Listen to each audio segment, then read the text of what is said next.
You were told to follow your passion, so you did. You found work that you genuinely love. You committed to it fully and you gave it your everything. And then, without expecting it, something began to hollow out. The work that used to energize you started to drain you. The passion that was supposed to sustain you became the thing that you needed a break from. This is not ingratitude, it is not weakness. It is what happens when passion is treated as fuel rather than understanding it as something that needs careful management. Psychologist Robert Vallerand has spent decades researching what he calls the dualistic model of passion. His research identifies two distinct types of passion, and they produce very different outcomes.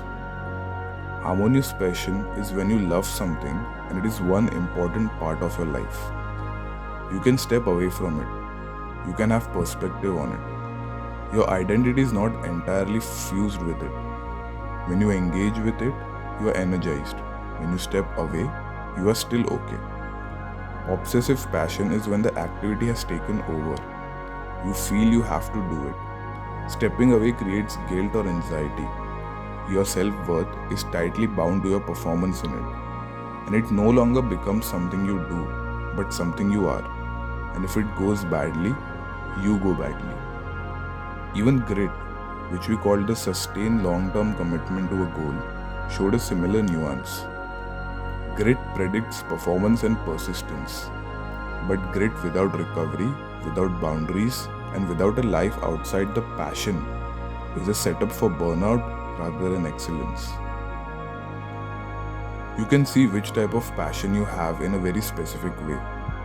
Can you take a day fully away from your work or craft without anxiety? Does a bad performance in your area of passion affect how you feel about yourself as a person, not just a professional? Do you find it difficult to be present in rest because part of you is always thinking about the work? Has the thing you love started to feel like something you cannot afford to do badly, rather than something you enjoy doing?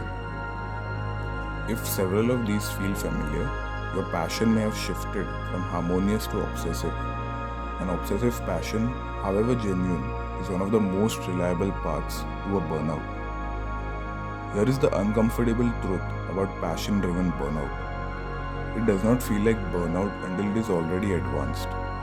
Because you love the work, you explain away the exhaustion. You tell yourself you are just going through a hard period.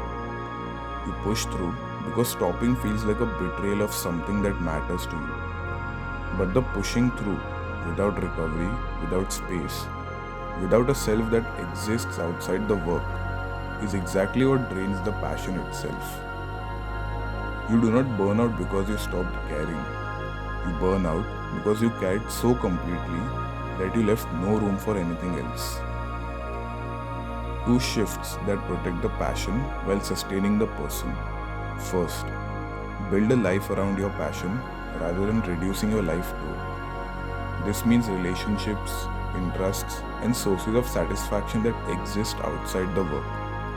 Not because the work matters less, but because a self that only exists inside one thing is a fragile self. When the work goes badly, and it will, sometimes you need something else to stand on. Second, separate your performance from your identity. You are not your work. You are a person who does work.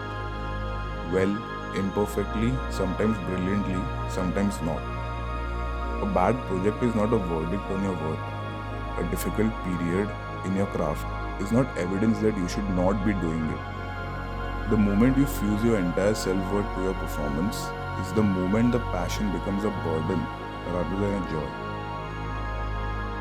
When you shift from obsessive to harmonious passion, something sustainable becomes possible. You can work with genuine intensity and also rest with genuine peace.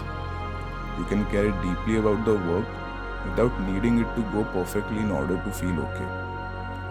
You can be in it fully when you are in it, and completely out of it when you are not.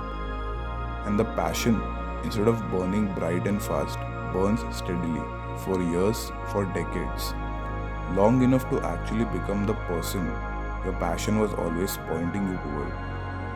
Follow your passion, but build yourself more around it rather than on it. This is not a compromise.